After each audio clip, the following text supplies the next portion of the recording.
Welcome to ET with GOTB. The Barclays WSL returns week 8, and this one threw up plenty of talking points. Let's get into it. I'm Rachel. I'm Sophie. And this is Extra Time with Girls on the Ball.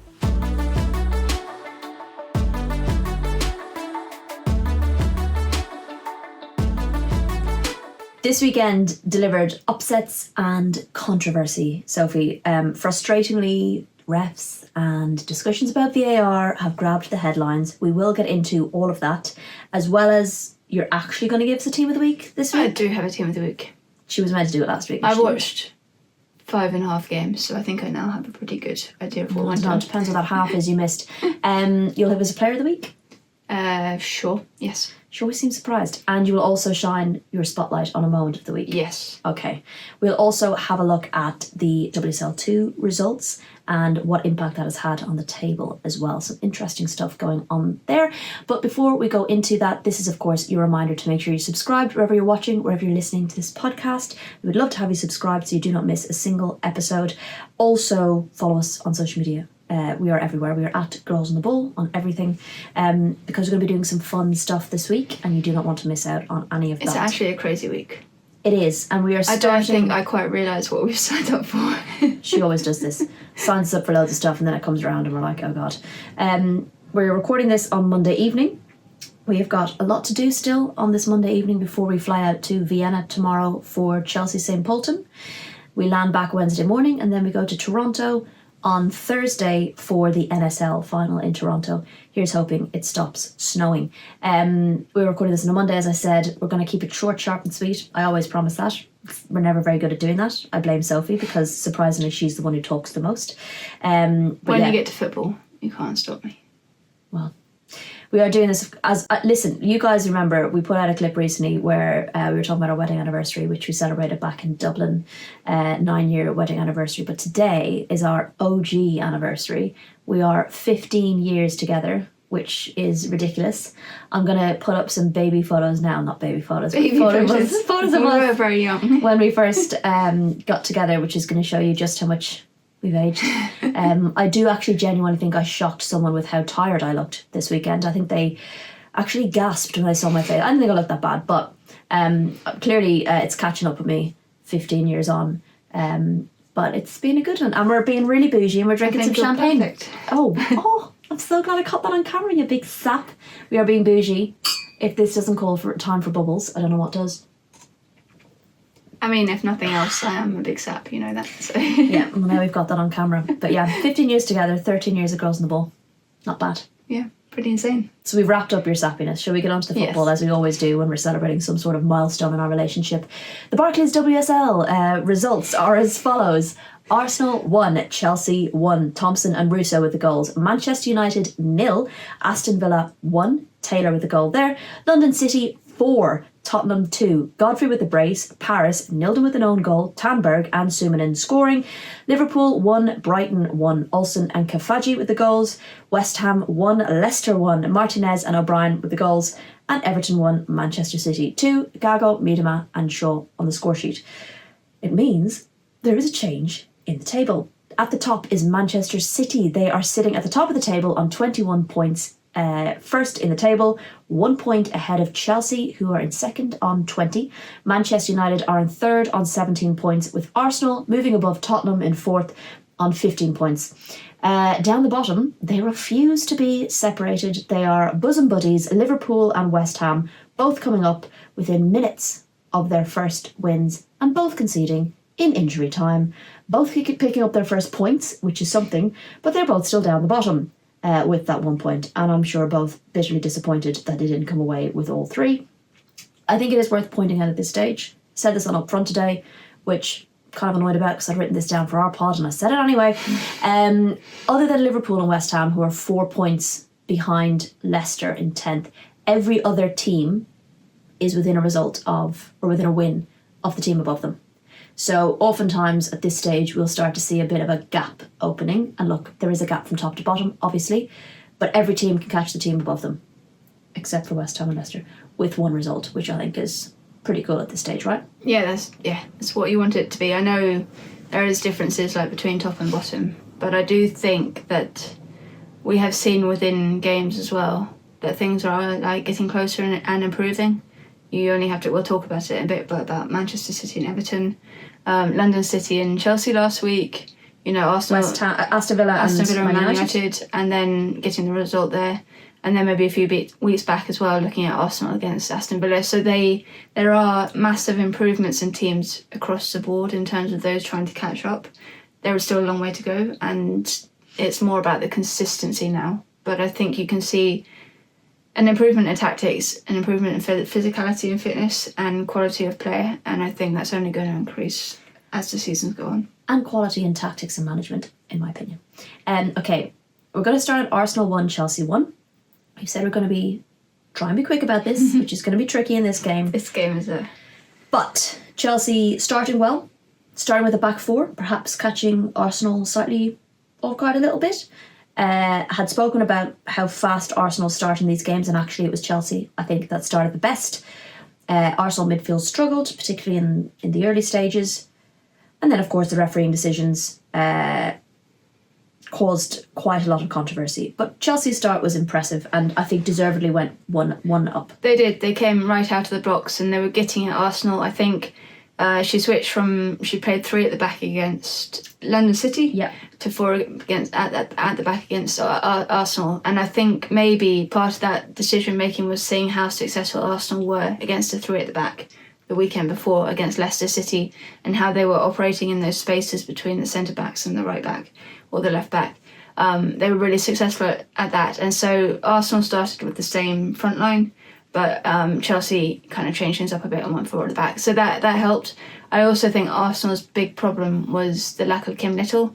She is so important to that midfield, and I think she's now out for at least Bayern Munich and the North London derby at the weekend. Wow. Which Bayern is going to Munich be a went problem so well last time because they don't have a recognised 6 on the pitch, and Kim Little, while she can do everything and she's like an attacker as well as a defender, she has that robustness and that defensive nous to be able to do that pivot with Mariona Caldente quite well.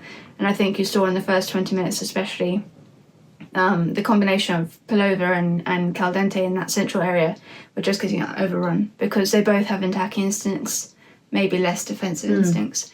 And all too often Chelsea were getting in behind the midfield, having that space between the midfield and the defence. You saw it for the goal. Thompson just running straight through them. No one closing her down. They were backing off, trying to close down the spaces behind them. But it was just allowing her to advance and create those opportunities. And I think that was the big problem in the 20 minutes for Arsenal. That Thompson goal, and I said this on our Instagram live, but if you watch Family Guy, you know that greasy guy that's always like, "Never going to catch me, you're wasting your time." It reminded me of that because Alyssa Thompson just like cut through from left to right, straight through the middle, all the way up to the box, sent in that lovely ball to JRK to send it back to her, an unbelievable looping shot over DVD and goal. The technique to do that, to spot her off her line so quickly and take it first time. The goal was brilliant. For the build-up, though, I just have so many questions, and I just think it's down to that midfield area. And I think you saw after the goal as well that Arsenal tried to put more numbers into midfield to try and close out those spaces a bit more and be more defensively tight, because it wasn't the first time that Chelsea had broken through. Thompson had broken through like in the 3rd minute, I think. Then I think it was Cuthbert who did the same. There was so much space in behind that midfield. So they were having so much joy. And Thompson, I'm so pleased for her because, you know, Sonia Bonpastor said, I think when she scored against Paris, you know, it's really hard. She's come kind of on deadline day, settling into a new city. No pre-season. A new climate, for sure. LA is not London. And having to get used to a whole new bunch of teammates at the age of, 21 years old? She turned 21 the day before. So she's very young. She's got lots to learn. And Sonia on that occasion was praising her kind of adaptability and the way that she's integrated. But it will take her time. I know the price tag on her head is like... Well, that's another thing you have to deal with. Adds to pressure. Pernilla Harder spoke about that. She felt the weight of that price tag. Sam Kerr, do you remember Sam Kerr when she came in... And didn't immediately set the world alight in the league? People were like saying she's not as good as, you know, people say she is or she thinks she is. And actually she just needed time to come over from, you know, where she spent her career in the NWSL and settle in a new environment and get used to the way that the league happens as well. It's a very physical league. It's very different to other leagues around the world. Well, we spent a good chunk of that time speaking about the opening 20 minutes. But Arsenal did, I think, grow back into it. Unlucky not to get a goal in the first half, but it was that kind of same old creating opportunities, but not high enough quality. There were a couple of moments where they could have scored. You know, that Erin Cuthbert kind of awkward looping ball that she kind of chopped into Hannah Hampton's path, which she saved. There was a couple of moments where Millie Bright was passing it short, but it felt like Arsenal weren't quite sharp enough until the second half. It's the story of Chelsea's season a bit. While they are very, very good at times, and you know we talk about this mentality, and I asked Erin Cuthbert about it after the game. You know, the way that they can find a way to find something over the line to stop that. Like, I mean, they're on this unbeaten run now, which has gone on for donkey's years. But to stop them losing that unbeaten run, they seem to always find a way. But they have been tested this season, and that defence does look shaky. You know, when you get in behind Millie Bright and at times Natalie Bjorn, Lucy Bronze really struggled, I think, you know, defensively. She had some good moments going forward. Yeah, but Caelan Ford had her number. Defensively she struggled. And you're finding those opportunities, and she can't quite decide. Obviously, Sandy Baltimore plays more as a wing-back. They got Niamh Charles, so they're in and out of the team a bit at the moment. And I just think it like all combines to being a bit weak defensively.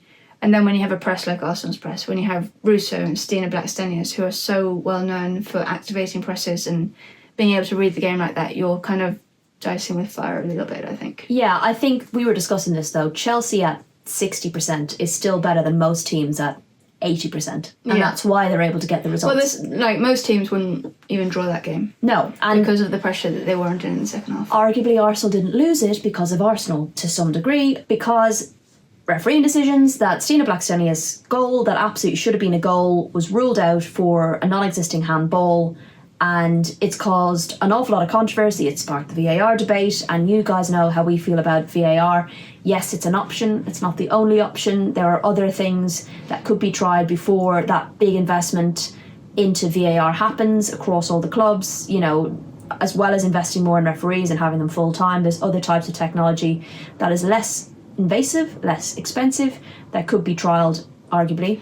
But it did kind of change the game. And yes, people are going to say, well, these next two options, this was offside, that wasn't. If the Palova red should have been a red card, the Palova. But this idea that all of those things still would have happened had Arsenal rightly had that goal, I just don't get on board with. Every moment or decision in life takes you down a different course. Yeah. And just because one thing, it's just because one thing's happened, it doesn't mean the next thing will happen in exactly the same way. So I think we have to remember that. I think I'm going to be a little bit controversial here and put in a support, quiet support for VAR, because I think it gets so badly. I understand the disquiet with it, the discontent with it. With its application. But it's with its application, and it's not with the actual technology itself. And I have lived through football before technology, that shows my age, before goal line technology. I remember, you know, the Frank Lampard goal at the World Cup that was in and wasn't given because the referee didn't see it. That's goal line technology though, isn't it? I mean, no, but this is, we don't have any technology in the women's game. In the WSL anyway. We have nothing. So I know goal line technology in this instance isn't what we're talking about, but I'm talking about technology across the spectrum, whether it's semi-automated offside, whether it's full-on VAR. They are tools that should be able to be used to be able to ensure that you get decisions right. And there will always be an element of human error, unfortunately, for the referee in the middle of the field. They certainly don't set out to make those errors. No. And they need the best support that they can. So in many ways, for the women's refs, it's about getting them, you know, in a full-time environment, getting the right access to investment and resources and the best training and all of that. And I know they try to do that, but it can always be like they don't have enough investment. But that ultimately protects your referees and provides them with the maximum amount of tools to do their job. But then you add in the technology side of things, whichever version of technology you want to go for, where you have at our fingertips this amazing, you know, machinery or whatever it is, software, technology, to be able to make correct decisions. And it's where it's been let down is by the interpretation of the rules and B, the application of the technology. So the fact that you have such a long time between something happening and then it being overruled or outdone by VAR, subjective point of view. So someone's interpreted the rules, a referee's interpreted the rules differently to another referee or another player. That's where the problem is. It's not actually in the technology itself. Yeah. Now, I'm not anti-VAR, but my point is, when there are cheaper options available, when we're still talking about lack of resource in the women's game, there are other steps that can be taken to improve it. We don't always have to go down the same route. Can I also just say, though, I do think sometimes it's a bit of an excuse, because look at what happened with UEFA, and they implemented VAR in the knockout stages of the Champions League. You have to have a stadium that's equipped with VAR, and it's meant that the women's games have been played more in the main stadia, which is brilliant, first of all, but it's also just forced the hand of anyone who's kind of twiddling their thumbs a bit. So it is doable. It's doable. Absolutely. And actually, why don't you just try and force the hand a bit? Yes. Because I think everyone's going to say it's going to cost too much until they actually have to do it, and then they just do it. No, I agree. But I also think the costing argument is also useless when there are other cheaper options, is the point I'm making. Anyway, could have been a different game. I think many of us can agree the Blackstenius one should have stood.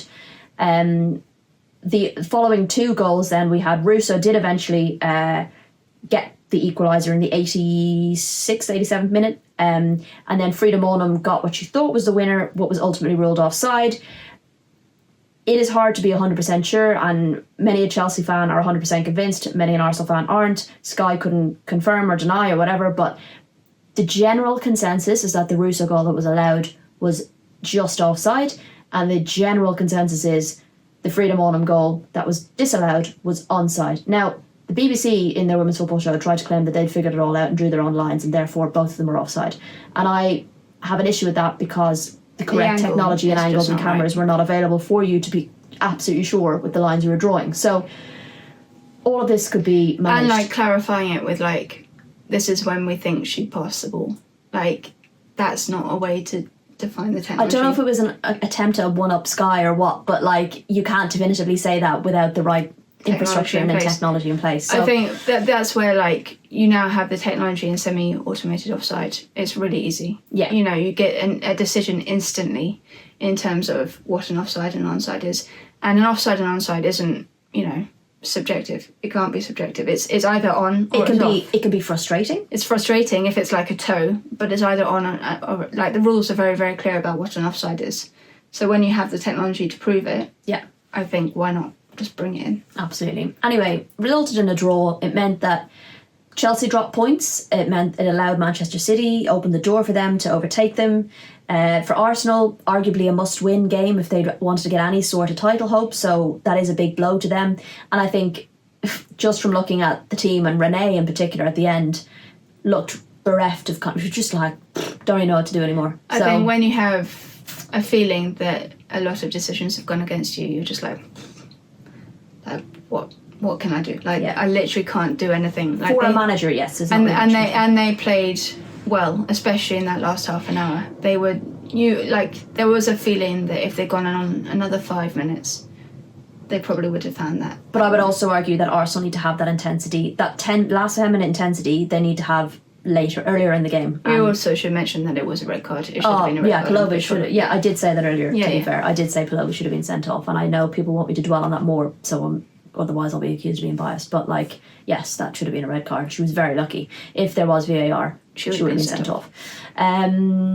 Okay, so that was an easy, really quick roundup. I think we spent about 15 minutes on that, which was not really what I aimed for. The rest of it. Will we? I mean, there was so much to talk about. I know. Manchester United 0, Aston Villa 1. This wasn't a huge surprise, but loads to talk about. Big win for Villa. They were coming into this, the stats were not on their side, the records, the history was not on their side coming into this one. But it was a game I think Natalia Arroyo was quite excited for. They had been battered by Manchester United towards the end of last season. But Natalia Arroyo actually really likes the way they play, rates the way they play. She said that pre-match. And I just thought they got their game plan spot on. Diligent, knowing their roles, really disciplined in defence, forcing United, who had almost twice the amount of possession, to really think.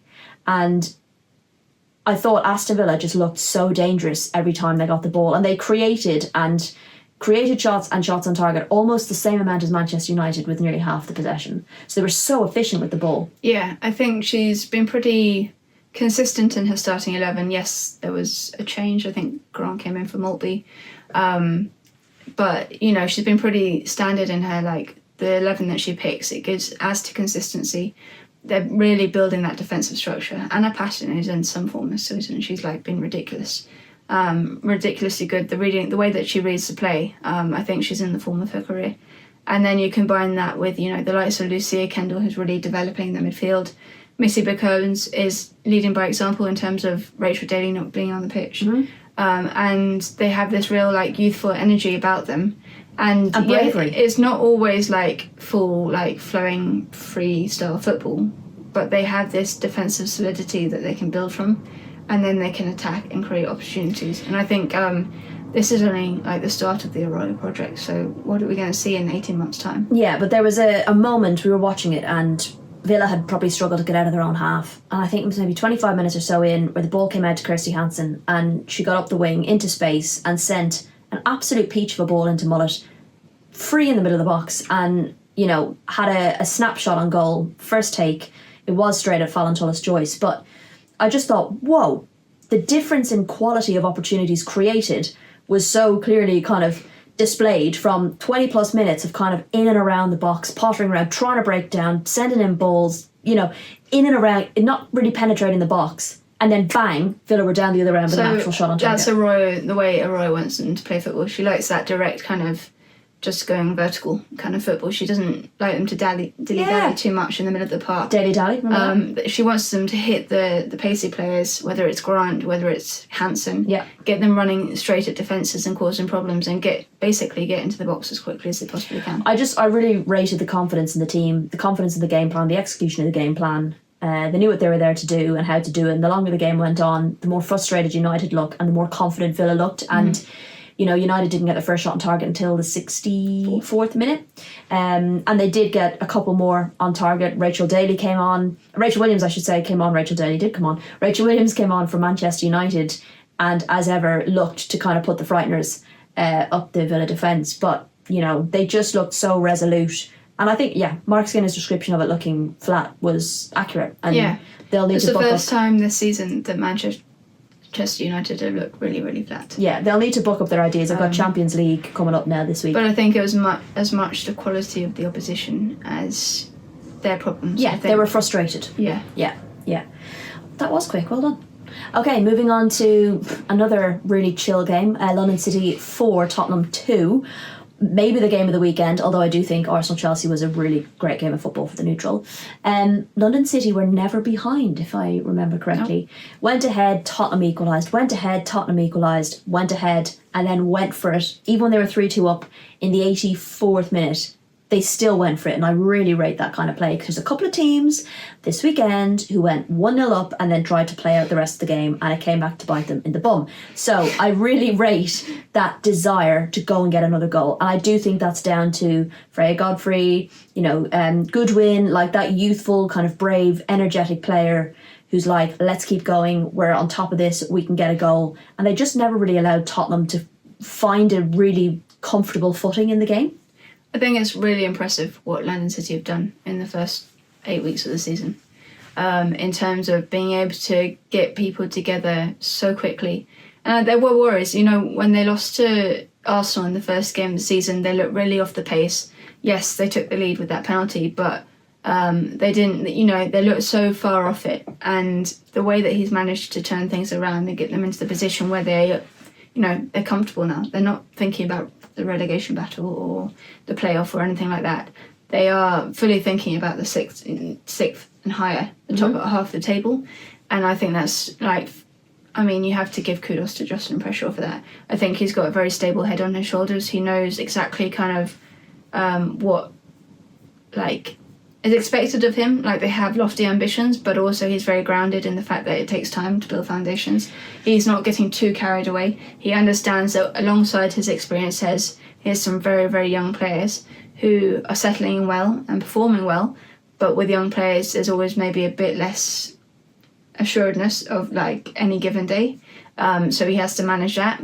But the faith he's putting in them, like as you say, Goodwin, Godfrey, Imran, Sangare, they're all performing to unbelievable levels for a first time in the WSL. And I think that's, you know, the exciting part. Yes, you've got all of these established, like Aslani is the key. Nikita Paris on the 200 appearance. Brilliant as well. But when you're thinking about the future of this club, it's about those younger players. Yeah, and building a legacy. I will say they've got big ambitions, but also they're able to play with a bit of a weight off, because arguably for everybody, maybe outside of Michelle Kang, but like for everybody else, avoiding that relegation battle and is a success. 11th is, and that almost allows them the comfort to actually go and try and play their own style of football. They're playing some really nice football. Yeah. Any concerns for Tottenham, or is this kind of, look, there's got to be bumps in the road? It wasn't a good day at the office. They didn't. I mean, they created, but they just couldn't really create anything of any note of quality. They had a few opportunities. Brilliant free kick from Suman, and like she'll watch that one back. But I think it was one of those days, and this is going to happen. And I think it gives you kind of a bit of a bump in the head, or a bump up the backside, a little bit. Okay. Kick up the bum. Kick up the bum. Yeah, that's the same. Really struggling with your metaphors. To kind of just realise that, you know, it's not just because you've been winning against the people that you're expecting to win against. It's not all done and dusted. Yeah. And there are going to be those games. They're a new team. They're adjusting to a new manager and a new style, and they're not always going to get it right. Yeah, it's all right. You're still 5th. You're tied with Arsenal on points. It's all good. You're doing very well. Just maybe wouldn't have wanted that game result ahead of the North London derby. Yeah, and while they beat Liverpool, it was a difficult day at the office as well. Yeah, and like we were saying last week, like, you know, you get into that North London derby with 2 victories, you kind of had the pressure off. Yes, the pressure's going to be off anyway, but like it just takes a bit of that pressure even more off. Speaking of Liverpool, they ended 1-1 with Brighton.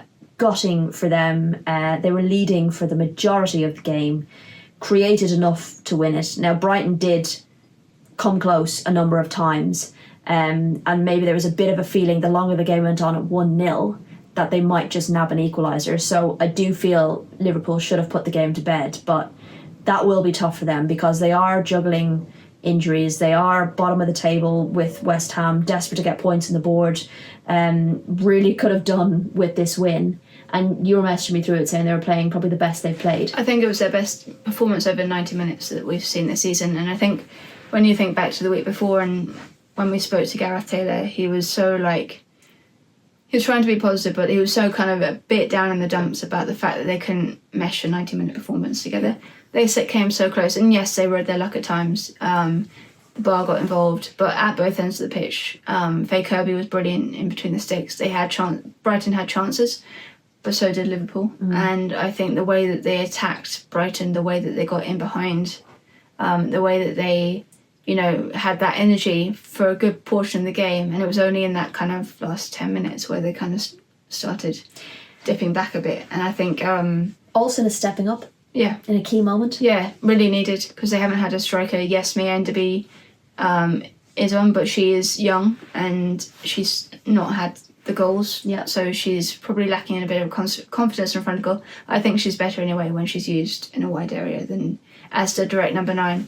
Leanne Keenan was back, that's a positive, but she's still coming back to full. Yeah. She hasn't played. But 2 and 2 for Olsen will be a big plus for Taylor. So confidence is flowing for her, just what they need when they are so short on a centre forward. Are Brighton being figured out a little bit this season, do you think? Yes. They are juggling injuries, you have to say. So there are injury problems. But I do think when you look at the bigger picture and you look at their form since the turn of the year, you have to be a bit worried. And I know, so they're winless in 4. I know 2 of those were against United and Arsenal. But it just speaks to a general trend that things haven't been going particularly smoothly all the time. And they've got big characters and they've got big players to be able to turn it around. We've talked about Fran Kirby before and how important she is to them. But I just think that maybe we're starting to see a few issues at times in terms of the style of football and the application of it. we were perhaps a little carried away last season given the position they finished in the table, but I also think a lot of that, particularly in the second half of the season, was down to the teams below them just not taking the opportunities. Yeah, they had a really poor second half to the season. I think everyone forgot about that a bit when they beat Arsenal. Yeah, but and finished what, 5th? Yeah. So, but I think, and because they performed really well in the first part of the season, it kind of got forgotten. Actually, when you look at it, they went on a really bad run between January and April, I think. I do think it was a case of Brighton coming in and playing very kind of unexpected, unpredictable types of football, and then once teams had played them and had like 8, 9 games, 10 games to look back on, kind of figured it out a little bit. Yeah, but then saying that, they have improved in certain aspects. They've certainly improved defensively. They look a lot more solid and a lot more rigid. It's just about all of the pieces of the puzzle coming together. Like in that game against Arsenal, they performed really, really well. Yeah. Like the energy, the press, it was exactly the way that you know that Dario Fiticic wants to play football. But it's just about consistency and finding the links between all 3 parts of the pitch. It feels a little bit like a playbook, and we've seen it with so many teams where they'll have a good start, then they have a dip, and then they find kind of solid ground again. You could say that about a number of teams.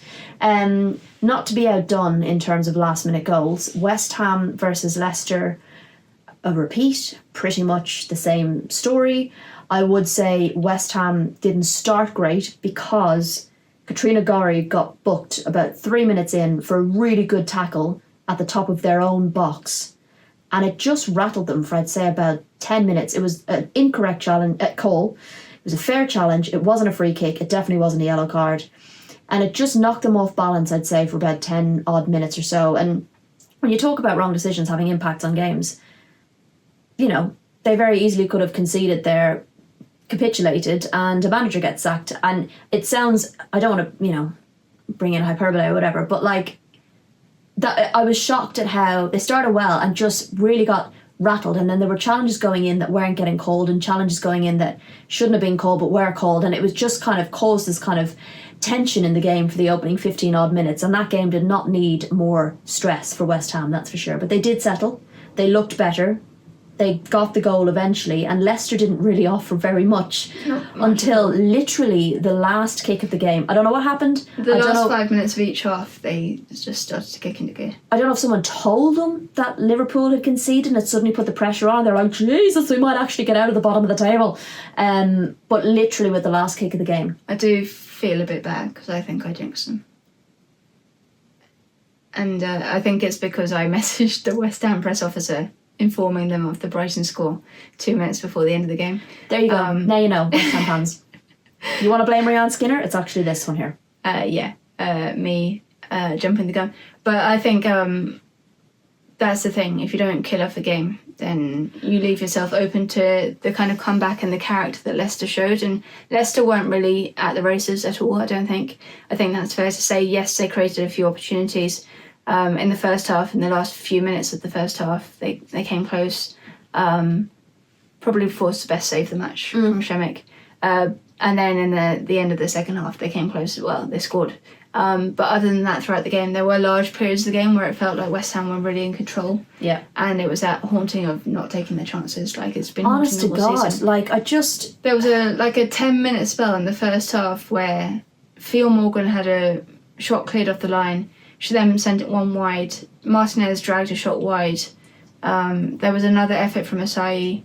There were and then Una Sarum just hit her shot straight at the keeper. And you're just like, any of these chances are quite pretty good chances. Yeah. And when you're full of confidence, they go in. But this is the problem that's been haunting West Ham for the season. They keep trying to score like good goals and nice goals. And I said this to you at halftime. I felt West Ham were going to score first, and I said, acrobatic. We'll get to that. I said to you, they're not going to score a nice goal. They're going to score a scrappy goal before anything happens, and that's what they need to kind of. If they then go on to get the win, you might start seeing some of those nice goals.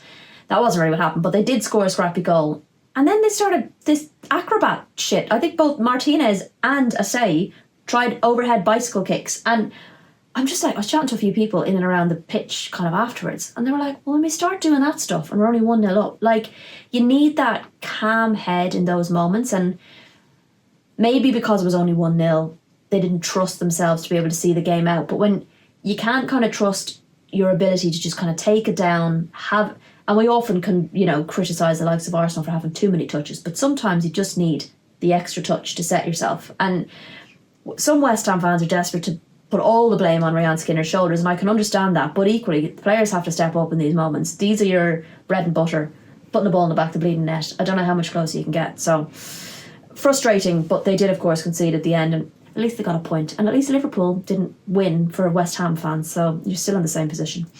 Finally, Everton 1, Manchester City 2. This is quite an enjoyable game, actually. Maybe not for Man City fans. We've had a few Man City fans ask us who we're talking about when we say it was quite enjoyable, but I do think City were deserving of their lead, but I think Everton were showing real bravery in terms of trying to get back into it. They were finding real joy with Gago and Payne down the left, Gago through the middle, and they were rewarded with a lovely little backheel goal from Gago, absolute peach of a goal. Delightful. Yeah, but at the same time, and this happened with Manchester City in a couple of other games, is that they're missing chances. They could be a number of goals up, and that kind of allows either team to stay in it. And it's happened against West Ham where they're the dominant team, but we're not putting chances away. The scoreline maybe doesn't reflect a dominant performance. And a Manchester City of old probably would have dropped points in those games. This Manchester City has a different mindset. Yeah, Bunny Shaw kind of talked about that mentality shift that she and the squad have had. She said they sat down before the season, regrouped a bit after the disappointment of last season, missing out on Champions League, and really kind of had that mentality shift.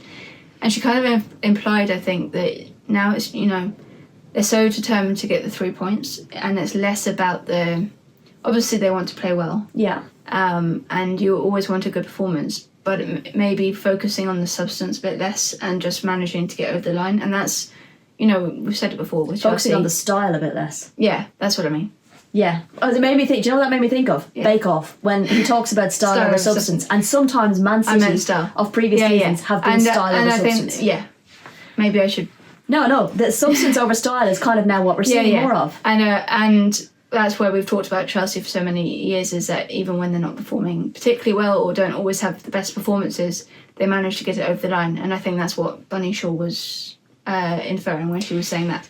I think they also, you could see Viv Miedema directing, she was taking a real leadership role. Bunny Shaw is that leader as well. She... Maybe I wrote in my Guardian talking point that she's maybe had a slow start to the season, but it's kind of masked, it's kind of deceptive, because she has the highest XG, expected goals, in the league. She's underperforming in that respect. She's had the most shots, and she's had the most shots on target. But because she's Bunny Shaw and you expect her to be scoring 10 goals by Christmas, you go, well, she's only scored 5 goals. But what she adds to the team is so brilliant, and I think her trademark header, the winner, just shows exactly what she can give to this side and what they desperately kind of need in terms of goal scoring. What I've been really enjoying is that Manchester City have been releasing either the pre-match or half-time talk from Andrea Eglert. I love it. It's so interesting hearing that. More clubs should do more of it rather than games on TikTok. Yeah, understanding that kind of how you drive a team every single week, how you get them up for games, what's something new you say at half-time to get them back into it. I just thought it's fascinating. Do you remember in COVID and they released the Emma Hayes mic? She was mic'd up for the game and it was so insightful. Do you know what? I don't think, was she mic'd up or was she not just really loud? Or maybe she was really loud. I think she was just loud and that all the mics were... Or maybe that. Picked her up and they subtitled it so that we could hear everything she was saying. It was fascinating. It was put together so that we could hear what she was saying. It was fascinating, and clubs should do more of that kind of stuff. Yeah, it's been really interesting, and I enjoy listening to Andrea Eglert speak. I think he speaks really well, and the players speak about it, and there's definitely a different energy in the squad, and every press conference that I do for the opposition team that are playing against Manchester City always say the word dynamic, which is definitely the kind of buzzword for Manchester City this season. You're allowed to have a swig of your champagne. I've had multiple. You went to go for it there and then you were like, I don't know if people should see me on camera, but it is fine. I would say there are definitely positives for Everton, and I know it's another loss, but I do think there was a bravery. I think they look a different team with Kelly Gago back in the squad. Hopefully more players come back from injury soon, but I was really impressed with the kind of, they were pushing at the end. They could have nicked. Ayaka Yamashita was brilliant. Yeah. She made some really good saves.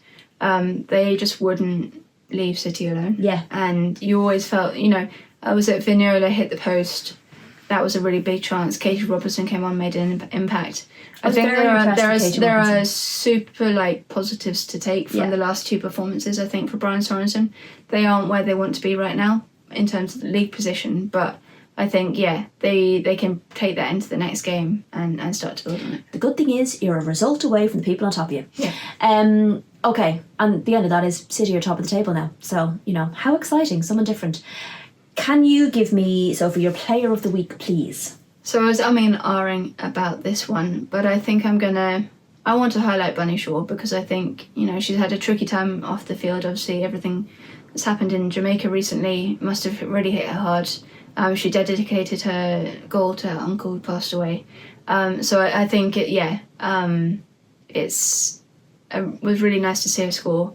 I think she needed that moment. She's had a few chances go that you would normally expect her to score, go by the wayside.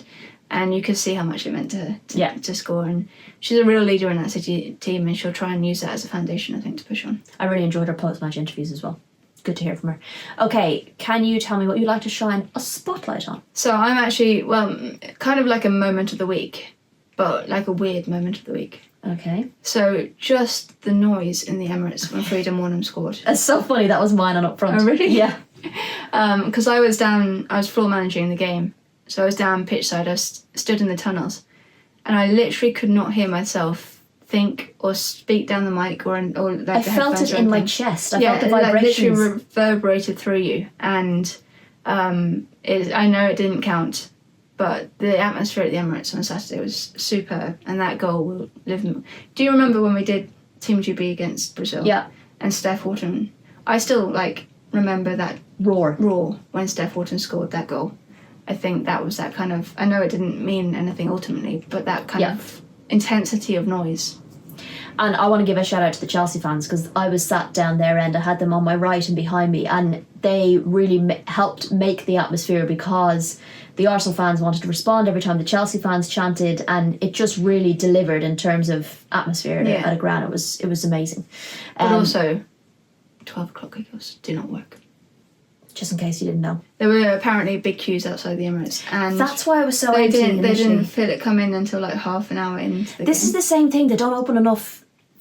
And also trying to get, anywhere for 12 o'clock kickoff is absolutely insane unless you stay overnight. So adding that financial burden or the logistics of it all on top of the kind of, the maybe kind of lack of logistics getting into the ground. Yeah. It's just like a melting pot of disaster.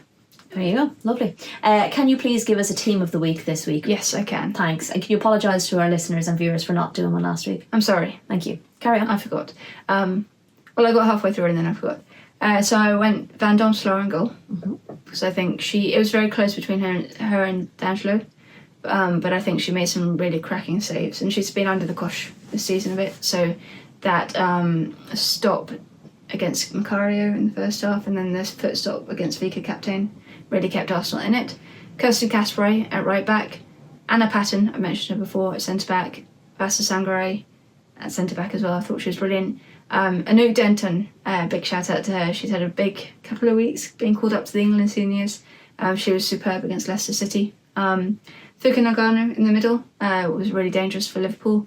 Alessia Russo, world class. Viv Miedema, world class. Freya Godfrey is in there for her 2 goals and assist. Bunny Shaw up front, and Alyssa Thompson with her first WSL goal. Wonderful team. I would not want to come up against it. I'd love to have it as my team though. Okay, let's move on quickly to WSL 2 results. Durham 1, Newcastle 1, Bristol City 7, Ipswich Town 0, Charlton 2, Southampton 1, Crystal Palace 1, Sheffield United 2, Sunderland 2, Portsmouth 3. And it is worth noting that Nottingham Forest take on Birmingham tonight, which is probably over by now, but I don't have the result in front of me. The table then looks like this. Charlton are sitting top on 20 points. Bristol City are in second on 16. Birmingham City are on third on 13 points, but with that game in hand. And Nottingham Forest are below, also with that game in hand. They're in fourth on 12 points. So this game could have an impact on that little position in the table. Ipswich Town are down the bottom on 4 points, but it's Palace, I think, that I'm most surprised at. They're in 11th on 7 points. It's been a poor run of form for them thus far, but I also want to give a shout out to Sheffield United, who are now up in 6th spot on 11 points. it is tight between 10th and 5th. There's just 3 points between 10th and 5th. As always with the WSL too. But Sheffield United were languishing in and around the bottom. I was really worried about them. Yeah. In terms of kind of that relegation side of things. Big shout out. Like, I know you shouted out Portsmouth, but they scored 2 goals in injury time. Wow. And they were down to 10, if I'm not wrong. Wow. So they turned it around against Sunderland in injury time. Insane. Well done. Still a league to keep an eye on if you can. With all the games kicking off pretty much at the same time. Good luck. Any other business? Champions League returns this week. Chelsea take on St. Pölten. We'll be at that one. Arsenal take on Bayern Munich. And Manchester United face PSG, the Mary Earps derby. She's coming back to Old Trafford for that one. That will be interesting. So will Arsenal Bayern. We know how well that went around this time last season. And yes, as I said, we'll be in St. Pölten for the Chelsea game. I would say it's in Vienna. It's not. It's like an hour outside Vienna, but in St. Pölten. We will be there. We are also heading out, as I said at the start of this episode, to Toronto for the Northern Super League final at the weekend. We obviously brought you battling the snow. We do. We brought you the first game when Vancouver played Calgary. At the moment, it is Vancouver versus who the fuck knows. I think it's most likely going to be Toronto, which I think is nice because hopefully will help the crowd. But that is being played tonight because it was postponed due to a big snowfall in Toronto on Sunday. Hopefully they clear that so that we can land on Thursday. They actually played the men's game, the Canadian league, the men's league. Mm. And there was an icicle kick. Yes, do go and have a look at that icicle kick. It was very impressive. Was it the goal that won it? I think so. Well, I don't know. I didn't look that too much. I just saw the highlight. I don't know how they played. I know they had an orange ball, but that was an awful lot of friggin' snow. But it also looked brilliant fun, knee sliding through snow. I'm sure, but I don't know how fun it was to play in that. So if you could just sort that out before we get there, that'll be great. But do make sure you're following us across our socials and subscribe because we will be bringing you plenty from that as well. And finally, just to mention, unfortunately, Katie Reid, it has been confirmed she's done her ACL in training with Arsenal, which is such a big blow. She's been so important to them in Leah Williamson's absence. So that's gutting for them, particularly with Bayern Munich coming up. I believe Kim Little's not going to be available for that game either. But yeah, really gutting to hear these youngsters who are coming up and looking so bright, so exciting, to have to suffer that injury is just gutting. So wishing you a very healthy recovery. Otherwise, any other news I'm missing that you can think of? I'm sure you'll let me know if there is. As I said, don't forget to make sure you're subscribed and following us so you don't miss out on anything. We will be back with our next episode next Monday, and we'll do our best to maybe do a live if you're lucky. Chat then.